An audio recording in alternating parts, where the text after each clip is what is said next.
is when you open up and take the first step and you go first and kind of roll over onto your back and reveal your soft, tender belly and share your vulnerability with your partner, it completely diffuses the fight because you're not resisting anymore. All right, that was Bruce Muzik talking about how to recover after an argument, how to swallow your pride and just come back and get that connection back into your relationship. We really want to focus on recovery after arguments today because as research has shown, it's not about how often you fight, it's how quickly you can recover and how quick you can get things back on track so that you and your partner have connection and attunement. Before we jump into today's episode with Bruce, I want to let you know about a show that I think will be great for you if you're a mentor, a coach, or anyone who works with kids who have special needs. The show is called Our Kids Can Thrive with Chava Burnham. It's a great show that really covers everything from A to Z on working and being with kids who have special needs. So be sure to check out that show and also check us out at lastingloveconnection.com to get tons of freebies, a video series that really teaches you how to recover, how to talk about anything and everything, and much more. So we'll see you over at lastingloveconnection.com and let's jump right into the show. On today's show, we have Bruce Muzik. He's an acclaimed writer, seminar leader, and coach. He's known internationally for helping couples achieve greater success and repair romantic relationships and to ultimately fall in love all over again. I originally found Bruce's work when watching his TED Talk called The Big Secret Nobody Wants to Tell. Immediately, I was really struck by his desire to help people become authentic and talk about what's really going on in their lives in a way so that they can show up and be genuine. So welcome to the show. Hey, it's great to be here. Thanks for having me. Well, I love the name of your website, Love at First Fight, .com, which is just fantastic. I mean, just hearing that title makes me smile. I'm really curious about what kind of work you do with couples in conflict. I know that's your specialty, and can you talk a little bit more about how you approach couples who are in conflict and how couples can start Sure. to move out of conflict? Kamala, mostly the people who come to me are married couples who have very often been together, like up to 35 years, I think is the couple I've worked with who's been together the longest. And they've hit a point in their relationship where they're either fighting and bickering all the time, or they're not fighting. They're walking on eggshells all the time because they're too afraid of fighting. And nothing's getting resolved. And the once beautiful, warm connection that drew them to each other is nowhere to be found.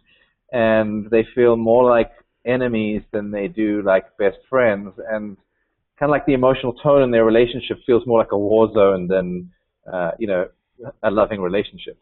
So I help couples repair the emotional bonds between them, repair the connection between them, so that they can start to get along, A, and B, resolve whatever it is that's going on in their relationship, and then C, ultimately live happily together and enjoy being in a relationship together. And I got into this because my own relationships were, not working.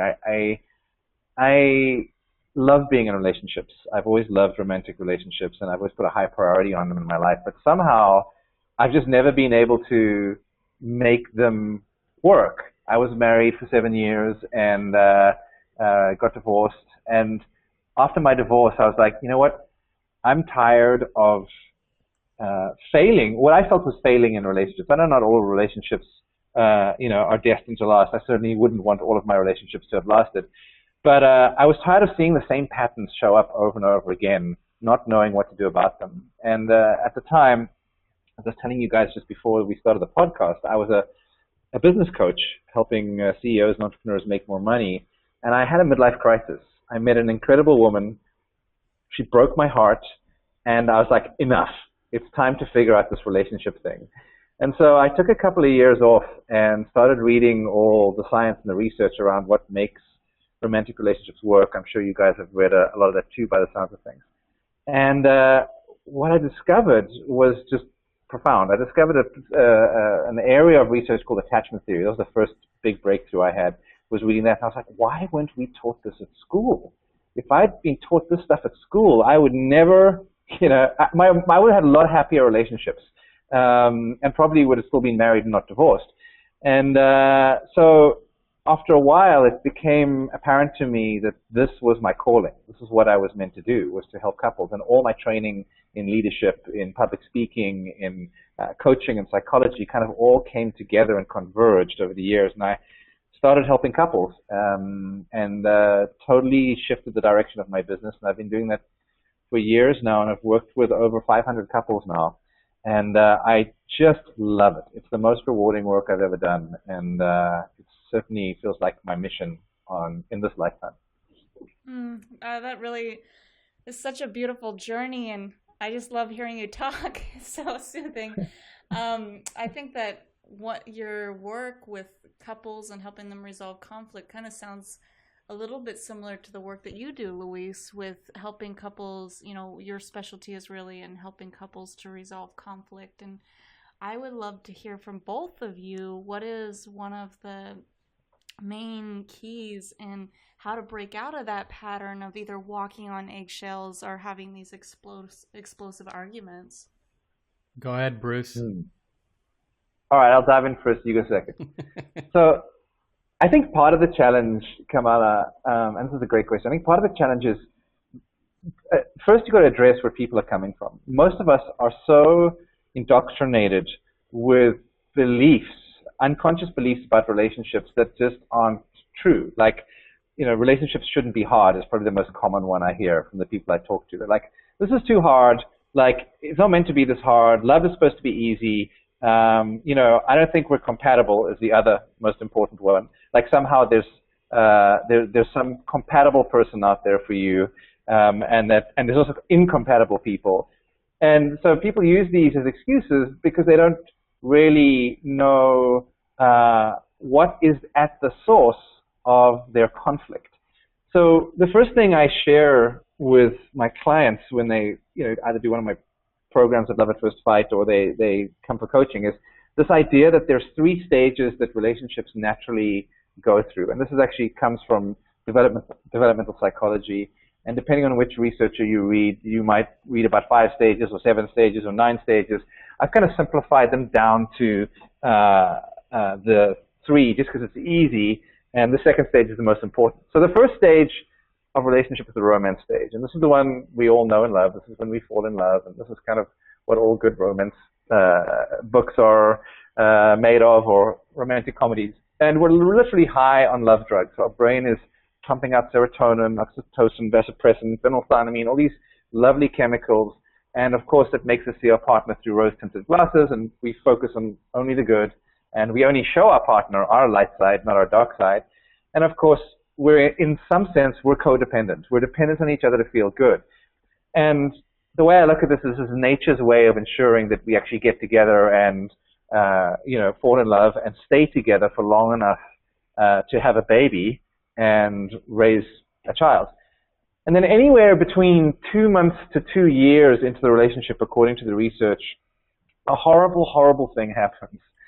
The drugs stop being released. And we literally wake up from a love hangover in the second stage of relationships, which is commonly called the power struggle stage. And if in the power struggle stage we were codependent with each other, if in the romance stage we're kind of codependent with each other, in the power struggle stage, the task of it, or the purpose of it, is to have us establish our independence and autonomy inside the relationship without losing each other, without becoming so independent and so autonomous that we don't have a relationship left. And in the power struggle stage, we almost fall out of love. We take off the rose-tinted glasses. We start to see our partner's dark side, which we would perceive as their bad side, and we start to show them ours. And what happens is the power struggle stage begins when we perceive a sense of permanence to the relationship. So maybe we get engaged, or we discover that we're pregnant, or we go steady, or we move in together.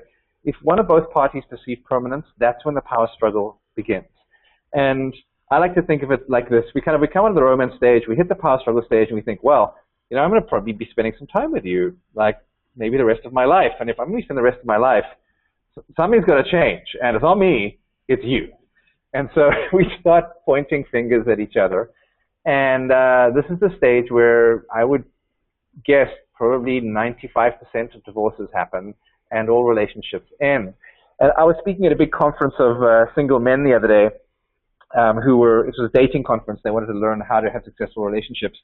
And there must have been 200 men in the room. And I was saying to them, raise your hand, how many of you are single right now? I was talking about the power struggle stage. And 95% of them put their hand there that they were single. And I said, well, consider that that's an indication that none of your relationships have lasted. And there was a deathly silence in the room, and then everybody burst into laughter as they realized the power of the power struggle stage to destroy relationships. And this is where most relationships get stuck. And if you're lucky enough to be to make it through the power struggle stage, you end up in mature love.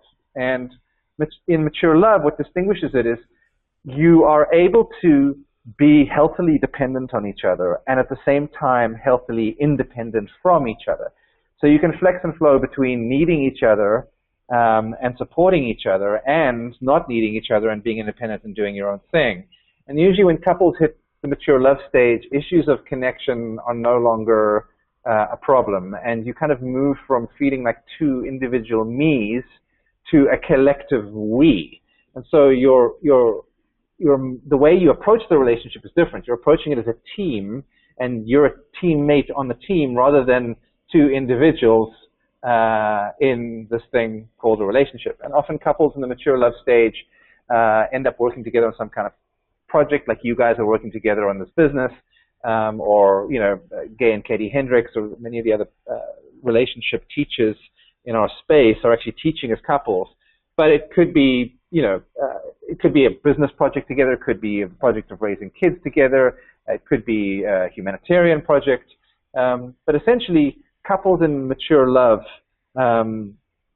stop trying to change each other, and they accept each other warts and all, and are able to stay emotionally connected and sustain that emotional connection. So, of course, 95% of the people who come to me are stuck in the power struggle stage, and they're fighting, and they don't know what to do about it. So the first thing I do is I educate couples about these three stages, and usually there's this big sigh of relief as they're like, oh, we're normal, we're not crazy. And I try and assure them that it's not that you're not compatible. And I am an expert in personality typing. I've studied 3 personality typing systems very deeply, and I've never found a couple that aren't compatible or don't have compatible personalities. I've just found couples who aren't willing to empathize with each other and who don't understand each other, so they see the other person as being different or ultimately incompatible. Couples talking about feeling incompatible or like they're completely different and disagree so strongly on a certain subject seems to be kind of the number one reason why couples come into counseling. And I think it's great when couples can acknowledge, hey, we're not getting along on this subject and we need to figure out a way to get along or to work it out. I think the problem with the way that relationships are kind of painted for us is that you meet somebody, you agree on everything, and you're just awesome, and fights are pretty small. But like you said, there's different stages, and these stages, they loop. So it's not like you just get over the power struggle and you're always going to be in mature love. At some point, you might have another power struggle, but hopefully you've learned the tools and the abilities to make each other feel safe. I mean, really, Kamala, like when I think about your question, it's our ability to make our partner feel safe during that power struggle. And it's not like, it's both partners' jobs to make each other feel safe. So it's not just one person that does it. And that's really what I try to focus on in coaching sessions with couples is how can I make the couple feel safe enough that they can say whatever is on their heart and mind, and they feel safe hearing it, and they also feel safe saying it. Beautiful. I'm so in alignment. I have exactly the same approach. So then the next question that begs, well, how do you make couples feel safe enough? And that leads, I'm kind of hijacking Kamala for a second, so interrupt me if you want, but this is such a beautiful segue that Louise provided. Is like, how do you make couples feel safe enough? So one of the things that I have noticed through reading research and then having worked with over 500 couples now is that talking generally doesn't make people feel safe. Most couples come to me saying, Bruce, we need to learn communication skills. We just don't know how to get along. We can't talk without fighting. And my first response to them is actually, you know what? I don't think you do need to learn communication skills. You know how to communicate. Just think back to when you were falling in love. You didn't have a problem communicating. You guys are, perfectly educated. You know how to speak English. You can communicate. What you don't know how to do, and this is what happens in the power struggle stage, you don't know how to connect emotionally and sustain staying emotionally connected. And so the power struggle stage isn't a crisis of communication. It's a crisis of connection. And so what I found the very first thing I do, I have a 7-week online group coaching program that I do at loveatfirstlight.com. And the very first week, I give couples 4 connection rituals to do every single day to keep them connected. And I find these connection rituals, and I'll give you an example of one in a moment, work on an unconscious level. So they work in a way where by the end of doing these rituals for a week or two, you start to feel like your partner is your friend. Whether or not you are in agreement yet about all the things that you're fighting about, instead of seeing your partner like an enemy, you start to see them like a friend. So for those of you who are listening to this wondering, okay, well, give me an example of a connection ritual. One of the first things I do is I get my couples to eye gaze for 5 minutes a day. And I have them wake up first thing in the morning and gaze into each other's eyes for 5 minutes. And this has a profound effect that I call rehumanizing each other. Because one of the first things we stop doing, if you read any evolutionary research, when animals are fighting, the first thing they stop doing is looking into each other's eyes. They stop eye contact. And if you notice, when you're in a conflict with your partner, you will not be maintaining eye contact. And if you are, you're probably trying to intimidate them and stare them down. So what I get couples to do is start to engage in eye contact again. And that works on an unconscious physiological level to help calm the amygdala, the part of the brain that's responsible for the fight, flight, or freeze mechanism. And once your amygdala is calm and you're no longer in fight or flight mode, you start to see your partner as a friendly place again rather than as an enemy.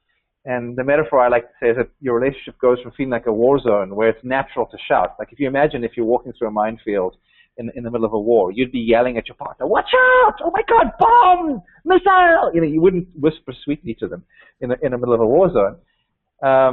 And then once you're connected after eye gazing, your relationship starts to feel a little bit more like a safe haven. And that safety starts to naturally emerge without having to talk about it. Then when you talk, you can actually start to resolve your issues. But you can't resolve your issues, in my opinion. It's very hard to if you're not connected first. I'm sure, Luis, you've taught the communication skills. Start speaking with I language. Use the words or the sentence stem, I feel, and share your feelings. And what I've noticed is that it's all good and well to get couples to use I language, but when they're not connected, I feel turns into, I feel you're a freaking asshole and I want to kill you.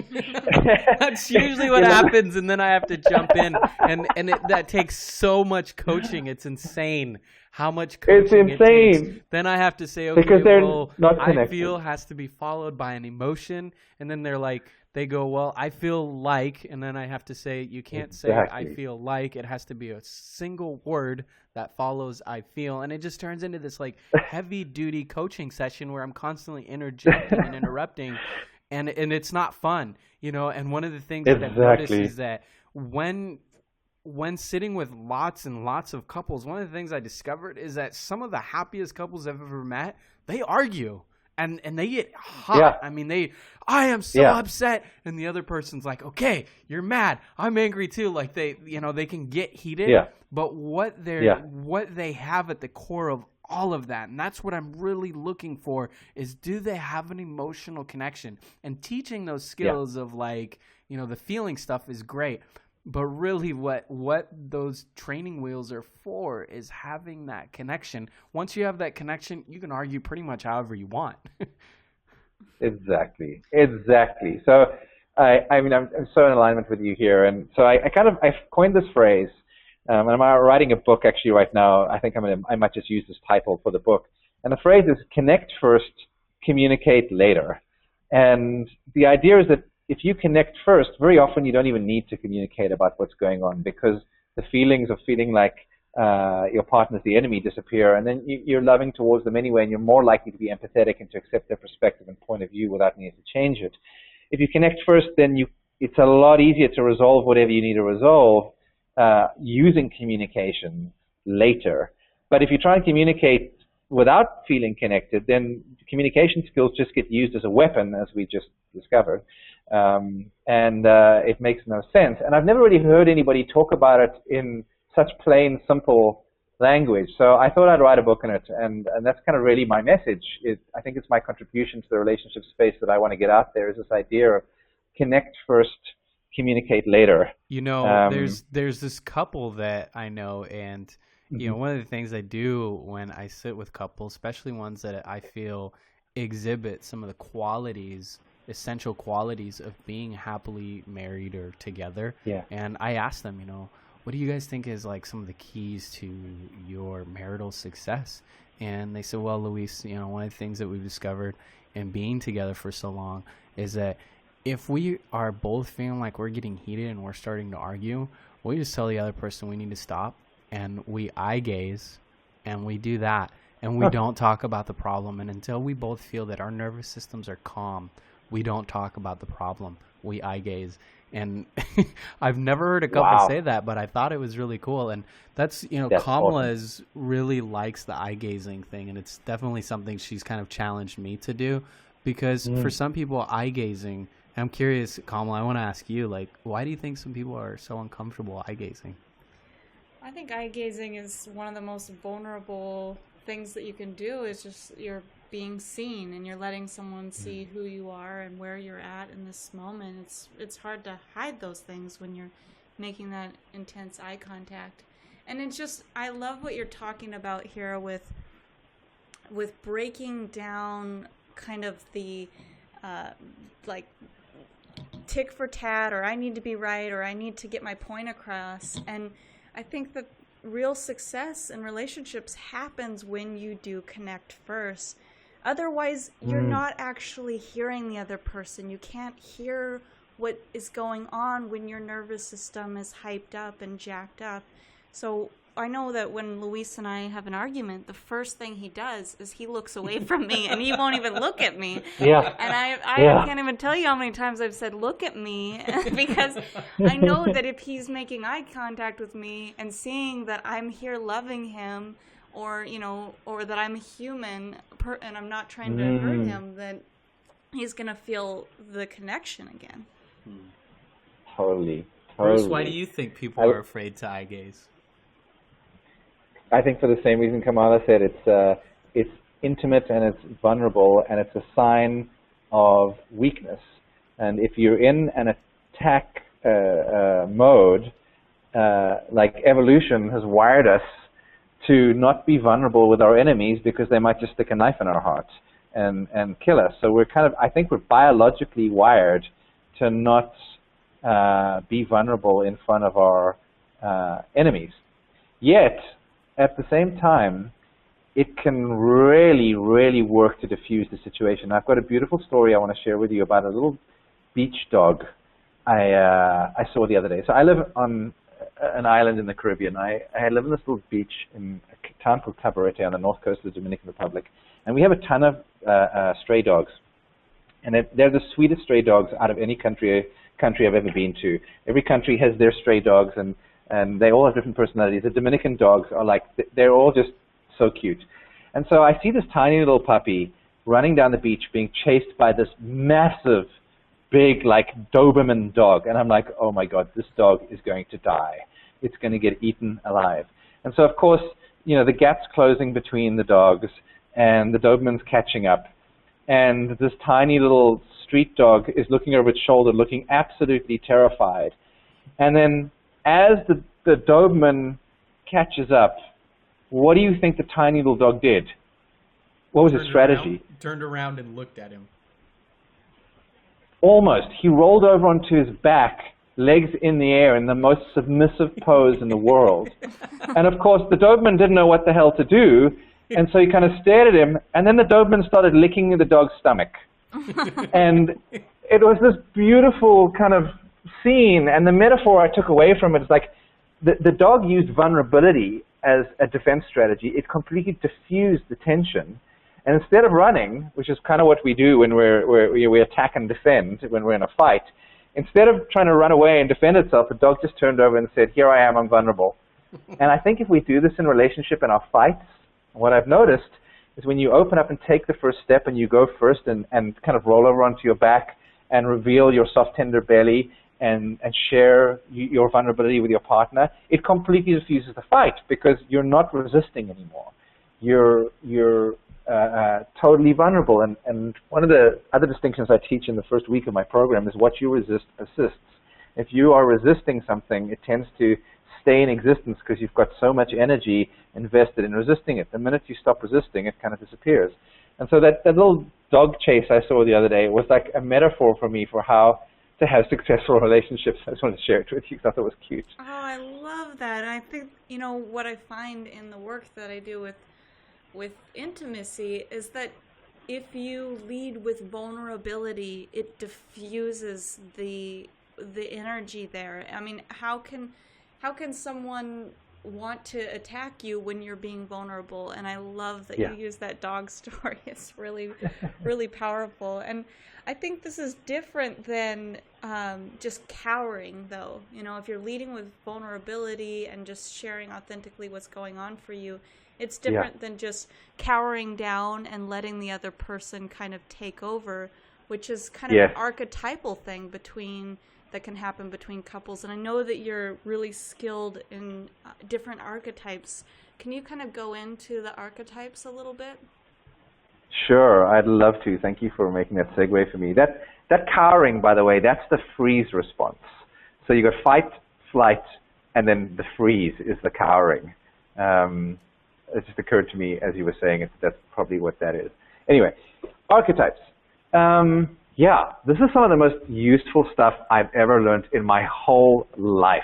Discovering attachment archetypes changed my relationship dynamics for the better, and I've never looked back, and it's probably one of the most powerful pieces of work I do with my couple. So in the power struggle stage, a very well-documented pattern tends to emerge. And this pattern is called by many different names. I call it the hailstorm and the turtle pattern. It's been called the demand withdrawal pattern, the protest withdrawal pattern. There's a ton of names. But essentially one partner in the relationship becomes angry, needy, clingy, and demanding. And they kind of explode their energy outwards. And I call this partner the hailstorm. So imagine a big cloud in the sky and like big kind of ice blocks be hailed down upon their partner below. The other partner I call the turtle. And this partner tends to withdraw and retreat into their shell when they're feeling emotionally disconnected. So let's clarify when these archetypes kind of start to emerge. So usually in the romance stage, you don't see this archetype at all. And in mature love, you barely ever see it again. It only emerges in the power struggle stage of relationship when we're feeling insecurely attached to our partner. And what I mean by insecurely attached is we don't feel safe around our partner. We don't feel safe trusting that our partner's got our back and that they're going to be there for us. And so we may not be consciously aware of it. We may not be like quaking in our boots with fear, but I mean, we may be too if we're in a physically violent relationship. But the essence of it is we don't feel securely connected, and we don't feel like our partner's there and got our back, and that we can relax knowing that the relationship's okay. And when that happens, we have a natural survival strategy that kicks in from a part of our brain that the researchers are calling our attachment system. So I'd like you to consider that we all have an attachment system, and it is designed to do two things. It monitors the physical proximity of our partner, so how close our partner is, and it also monitors the emotional responsiveness of our partner. That is to say, how responsive our partner is when we reach out to them. Do they respond often or do they not? And you guys, having studied with John and Judy Gottman, probably are very familiar with John and Judy's research on bidding. And the idea is that we make unconscious bids to our partner to determine whether or not we're connected to them. It's almost like the way I describe it to my clients. It's like a radar. Like we have this internal radar, and it's going beep, beep. Are you still there? Will you respond to me? Are we still connected? Beep, beep. Every kind of sweep of the radar. And you might sweep your radar by texting your partner, say, hey, honey, thinking of you. And that's called a bid. And if our partner doesn't respond in a timely manner, we feel like they're not emotionally responsive, and our attachment system goes on red alert. Or the first part I was talking about was physical proximity. If our partner disappears for a while, let's say we don't actually see them for 2 days, we start to go on red alert. Our attachment system goes on red alert, and this is a healthy thing. It's designed to seek proximity. So we go off and we start, looking for our partner. If we can't find them, we call the police and we file a missing persons report. Or if they're emotionally unresponsive, we might send a second test, and if we text message to them. And if we still don't hear back, we might think that, oh my God, maybe they're having an affair, and maybe he's sleeping with his secretary. And we might go and stalk outside their office and actually go, peek through the window or do something crazy like that. Who knows? What happens is we all have an attachment system, and it's a healthy thing. But if you were brought up in a family environment where you didn't learn what a secure, connected relationship looked like, you might have developed a kind of a faulty attachment system that either goes off too early or doesn't go off at all. And so I want to talk about how this actually works for a moment. So hailstorms have what's called an overactive or a hyperactive attachment system. So they see abandonment around every corner when often there isn't one. And in the literature, they call this kind of person the anxious person. Hailstorms are anxious about the state of connection to their partner, and they tend to fear abandonment more than any other type. And so what happens is when they feel afraid that they're going to be abandoned, they start to, instead of asking directly to have their needs met, they start to protest the loss of secure connection to their partner. And a protest is any behavior that's designed to reestablish connection with their partner indirectly. And I want you to underline the word indirectly. So secure people tend to directly go, hey, honey, I'm feeling insecure. Will you give me a hug? I just want some reassurance that everything's okay. And like normal people, I say normal, I mean secure people and secure relationships. As you're talking, I just wanted to jump in real quick, because as you're talking, I can definitely identify as being, one of those people that I'm a little bit of a hailstorm, and I don't know if we're using the term the same way, because it's when I get upset, I blow up a little bit more, and Kamala tends to want to downplay her feelings a little bit more. She's a little bit more nervous to bring up the issue, and I don't know. It's just, to me, it was great to bring that in, because that's something that Kamala and I are consistently working on. In regards to, it's safe for me to express my feelings, and it's also safe for her to express her feelings, and in the ways that we both need it, right? Because she is a little bit softer than I am, so I'm learning to be softer, and I'm more outspoken, so she's learning to be more outspoken and being more, direct with me about things, which, she for a long time, she's had a little bit of anxiousness around being direct. Is it okay that I said that? Yeah, you're just scary when you get mad. Yeah. I mean, not that you're violent or anything like that, but my nervous system gets a little jarred. So then I turtle up. And I'm working on it. Yeah. It's interesting because turtles, in speaking to many hundreds of turtles now, I've heard the same phrases come up over and over again, and usually they complain. One of the most common ones is, nothing I ever do is good enough. And one of the other most common things that turtles report is that they shut down their feelings, not because they don't love their partner or because they're upset, but because they're scared. And very often they're trying to protect the relationship by shutting down their feelings in an attempt to make sure the fight doesn't escalate. Or you're making Kamala giggle, by the way. Okay, good. Anything I can do to not fight. Yeah, exactly. I want the issue addressed so that we can keep loving each other. No, it's not. I don't think that's true, Louis. Do you want the issue addressed so that you feel secure and safe again? Yes. So that you're not abandoned? Yes. That's how we might frame it. That's a nice, polite way of saying it. It's a little too deep, Bruce. But I'm a hailstorm too, Louis, so I get it. Like, I want to address the issue so that I can relax and stop feeling so anxious and just feel safe again and feel like I'm not going to be abandoned. Turtles are afraid not of abandonment. They're afraid of rejection. And there's a subtle difference between abandonment and rejection. Turtles are afraid, well, firstly, abandonment is being left alone on your own, like alone. Rejection is being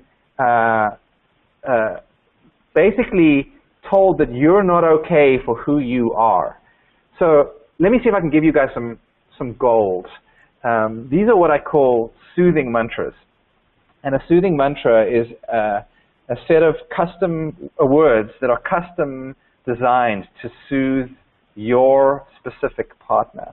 And one of the things I do with my couples is I get them to create soothing mantras for each other and share how they would like to be soothed in the heat of the moment, so couples can learn to soothe each other and create that safe space. I just want to chime yeah. in. I totally want to hear everything that you're saying, and I wanted to throw out there that Kamala wrote a book, and she handed me the book and said, "Here are all the mantras I need."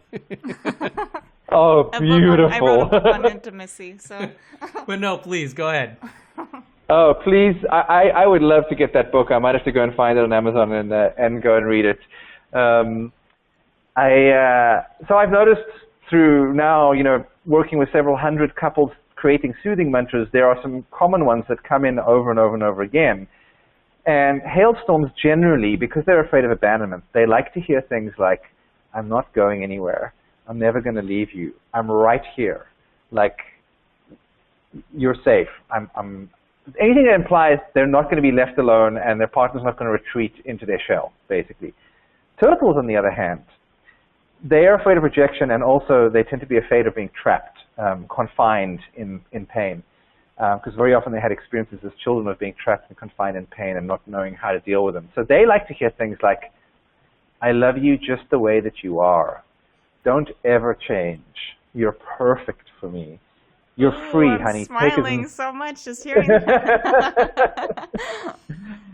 Yeah, the final one is I'll share with you. Is like, take as much time as you need, sweetie. I'll be here when you come back.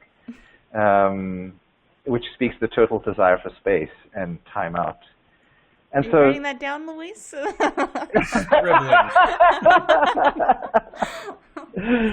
Anyway, so this is most of the work that I do, and I think this is probably the biggest, meatiest part of the work I do with couples, is helping them understand the hailstorm-turtle dynamic and helping them meet each other's emotional needs, which leads to safety. So I help the turtle soothe the hailstorm, meet their hailstorm needs, so the hailstorm stops hailstorming, stops becoming demanding and critical and clingy and needy. And then I help the hailstorm soothe the turtle, so the turtle doesn't have to retreat into their shell.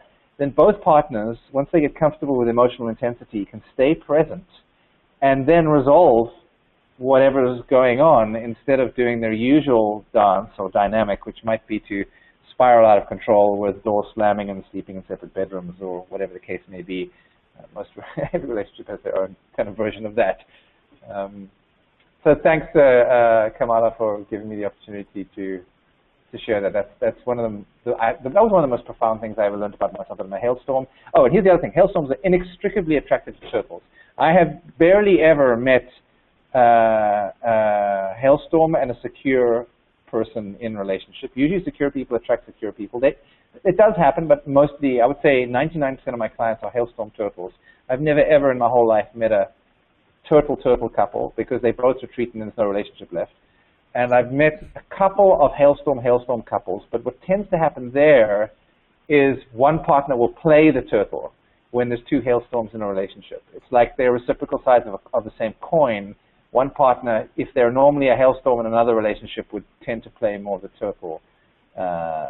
My partner is a hailstorm as well, so I tend to now play more of the turtle. And it's just fascinating for me as like my own internal research project studying turtles, because I've been a hailstorm my whole life. I'm like, oh, this is what it's like for turtles. This is what it's like to want to retreat and shut down. It's a totally different experience. Anyway. So what are some tools that we can utilize to kind of help break out of that turtle hailstorm dynamic? And I know that you gave us some amazing mantras. would you recommend just telling our partners those mantras, or what do you how do you unpack that for people? Okay, sure. I've got it about 25 different ways. The soothing mantra is one of them. I'll share another one. So one of the best ways to interrupt the pattern is firstly, you have to be aware of your pattern. So you have to understand what Dr. Susan Johnson, who's one of the founders of emotionally focused therapy, the couples therapy that has the highest success rate of any couples therapy.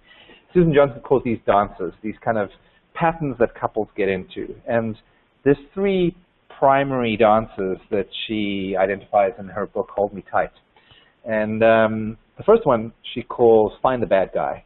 And this is like a blame game dance. It's an attack-attack dance. Both couples are attacking each other.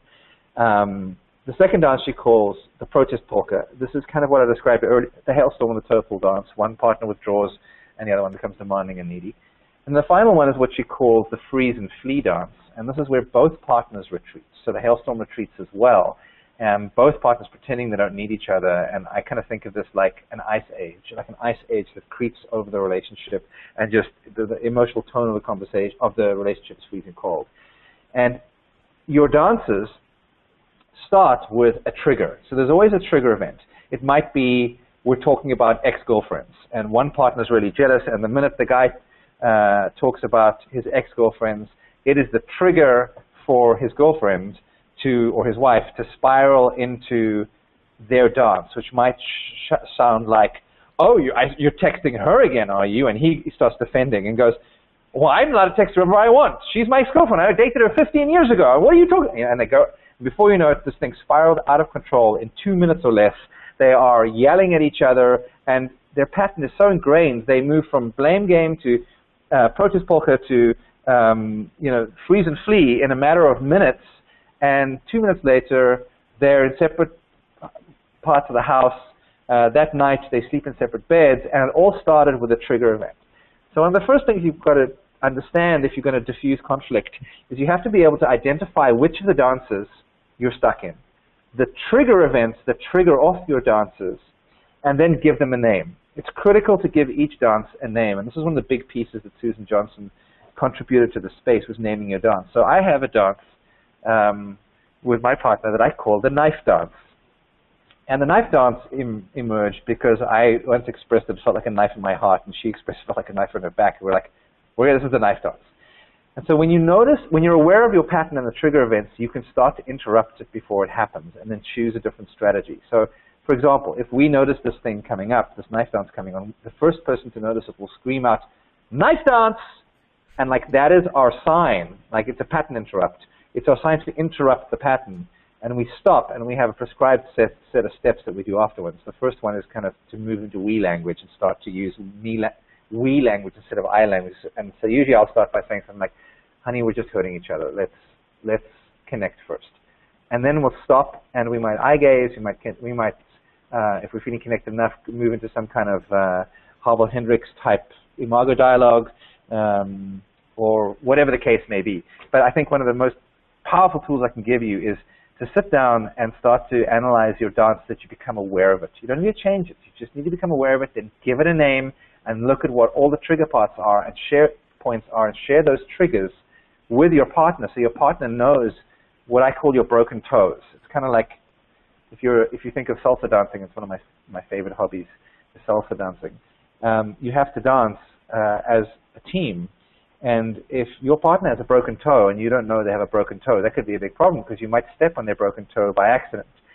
And so what I share with the couples that I work with and in my programs is that consider that we all have broken toes, these emotional hypersensitivities from our past, from our childhood, from previous relationships. We are sensitive to certain issues. And yet we don't know we have broken toes, so we end up standing on each other's broken toes. And Kamala, you might stand on Luis's broken toe, and he goes, ouch! And you're like, what the hell are you ouching about? Like, I just touched you. And he's like, ouch! And then like vice versa. And the two of you end up fighting about the reaction, not realizing that both of you have broken toes, and you're both standing on each other's broken toes. So to kind of expand this metaphor, what you're doing here is you're essentially Bruce, sharing your broken toes. Before you move forward, because I really like what you're talking about with the work with Dr. Sue Johnson, and she's come on the show, and since Kamala and I got in touch with her work, we've done exactly what you were talking about, which was naming our pattern. And just to share really quickly, one of my patterns is that I will actually turtle up sometimes. So, it's not like people are just one way and they're always going to be that way. For me, there are times where I'll feel kind of upset about something that Kamala has done, or something just didn't work the way that I wanted it to, and I'll shut down. And Kamala noticed that with me, and she said, I've noticed that you have this pattern where you kind of shut down, you don't talk to me, I need you to open up, and you say, I'm fine, I'm fine. And I tend to not look her in the eye, and I kind of just look away, I'm fine. But it's my way of avoiding dialogue. And we name that pattern, the I'm fine pattern. So when that used to happen, because I can say that once we named the pattern, we took power over it. And good for you. So we named the I'm fine pattern, and when Kamala saw me doing the I'm fine thing, she'd say, oh no, not the I'm fine thing. And we made it into kind of something playful, which was really wonderful. It took the seriousness out of it. And generally I would kind of laugh and say, okay, yeah, I'm doing the I'm fine thing. You're right. This is what happened. Oh, that's so powerful. Or the agreement. So we had, instead of doing the I'm fine pattern, our agreement is, okay, we notice it, we can laugh about it, and then there's two options. One is I can say, hey, this is how I'm feeling right now, this is what it's about. Or the other option is, you're right, I'm avoiding the dialogue, I don't know how to open up, but I'll come back to it later, with the promise that I will come back to it. And yesterday Kamala was like, oh, wow, yeah, the I'm fine pattern, because it got brought up in one of our dialogues with someone, and she said, I don't remember the last time you've done that. Yeah, I just like it. And to celebrate those achievements that you have in relationships, I think that looking at your patterns over time, and, sometimes it can be easy to kind of beat yourself up because, we're still having these arguments, or we're still having these things coming up, but to actually take time to acknowledge the growth that's there is really important, especially for Luis and I. Yeah. That's so go awesome, ahead, Bruce. Actually, we want to let you finish up whatever you were saying. Or go well, ahead. There wasn't a whole lot I wanted to say beyond that. What you're pointing to is Sue Johnson's 7th step in her. She has these 7 steps to dissolve conflict. The last one is celebrate your wins. Basically, it's like, come together as a team and go, yeah, we did it. Like, high five, man. And what that does is it creates this this environment of we're a team fighting the conflict rather than fighting each other. And the conflict is the enemy. The dance is the enemy. The pattern is the enemy. And so I love that you guys are celebrating your wins. That's beautiful. And then the other thing I wanted to add in, Luis, just for your understanding of like hailstorms and why they end up retreating as well. Often when hailstorms retreat, it's for different reasons than when turtles retreat. Turtles tend to retreat to protect themselves or protect the relationship and to stop the fight from escalating. Hailstorms retreat because they can't reach their partner, and they're so afraid that they can't reach their partner. What they're trying to do, in fact, is indirectly express their hurt to their partner and get their partner to respond. I've actually locked myself in my apartment and turned off the lights once. This was like 6-7 years ago, before I had an awareness of this stuff. When I had a fight with my girlfriend, hoping that she would knock on the door and then like literally climb onto the balcony to come and rescue me. And that would be proof that she loved me. And this whole childish little thing of like I turned my phone off, and like I wanted her to panic. He's turned his phone off. He's not in his apartment, like so that she could experience loving me and missing me and being worried, and then come and find me and rescue me. And at some point, after about an hour of sitting in darkness with my phone off my apartment, I was like, Bruce, you are a grown man. What the hell are you doing? And I went over to her house and I cried and cried in her arms, like whatever we were fighting about, and I just apologized. And I told her on myself, I said, like, this is what I do. When I run away from you, I want you to chase me. that's why I run away from you. And I've heard that from so many other hailstorms as well. They confirmed for me that when they retreat, what they're secretly hoping is that their turtle partner will come and chase them. But the turtle, of course, doesn't see that. They're just like, oh, well, he's retreated. He always doesn't love me. I'm going to retreat even further then. And it has the counter-productive effect of actually not solving anything. So my partner now knows, like, if I end up ever retreating on her, she should come running after me, and it's just me in pain. It's like I'm in so much pain, and I don't know how to communicate that in the heat of the moment.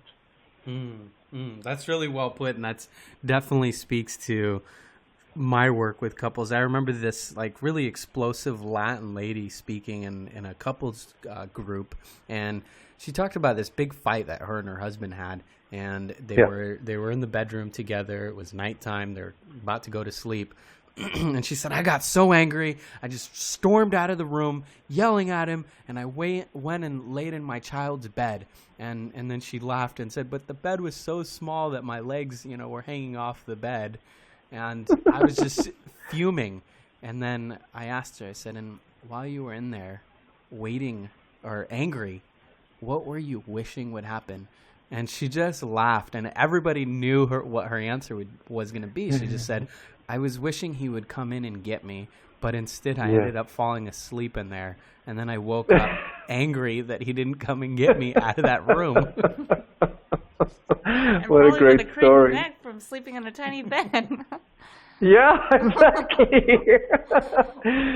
So the strange things that we do. So like we're coming up the end of our time. So if I could just if I could wrap this up into a sentence or two, like what I would love to just convey to anybody listening is that if you're fighting with your partner, you're normal. You're in the power struggle stage.